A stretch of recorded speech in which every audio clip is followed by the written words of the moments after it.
Hello, this is Brian Lysing with Financial Brokerage, and today I'd like to share with you the very same easy-to-use needs analysis that I used to use when I was out in the field actively selling life insurance. And I thought I'd share this with you today because I've had several conversations where we've run across clients looking for life insurance in the amounts of $250,000, $100,000, maybe even $500,000. Those face amounts tend to be very typical, and really they're not going to do much good for your clients at all. That money is going to be spent very quickly, and your clients will not have enough life insurance if that's all that they have.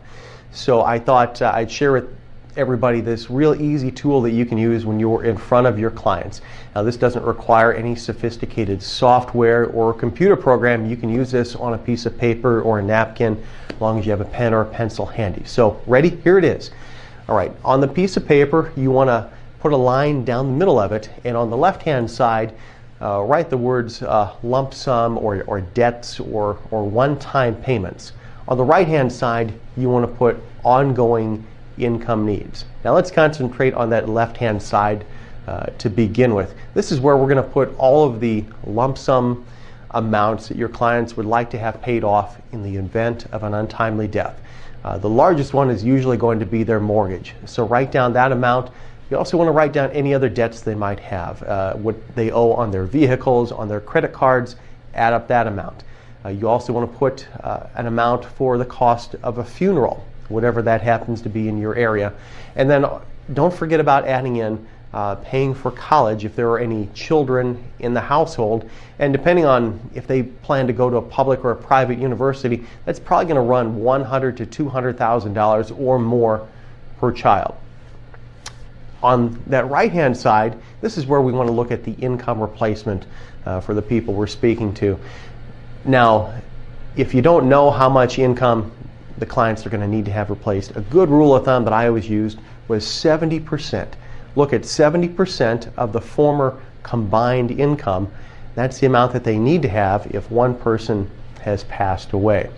Now let me give you some examples to help this all make sense. And I'm going to use just a basic middle class, and depending on where you are in the country, this could be lower middle class, maybe upper middle class, but probably on the lower end.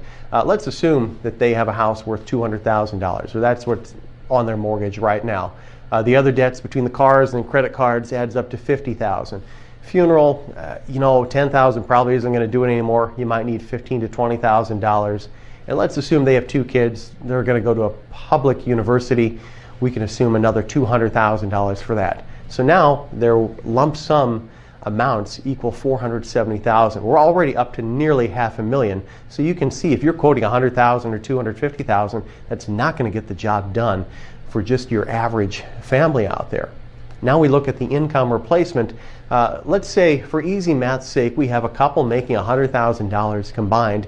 That means that they're going to need to have $70,000 coming into the household if one of them passes away. Again, easy math, if they're each making $50,000, that means we need to replace another $20,000. I like to use easy math here again. How are we going to generate the $20,000? Well, if we had a lump sum of $200,000 earning 10%, that would give us $20,000 a year.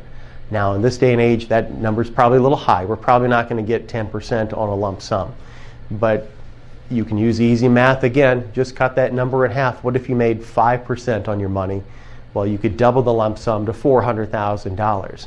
So if we add that to the $470,000 we had before, now we have a grand total of $870,000 of coverage need for each person. And this is just a typical average family. They're not making an exorbitant amount of money. They don't have a tremendously huge house. They don't live in a rich area.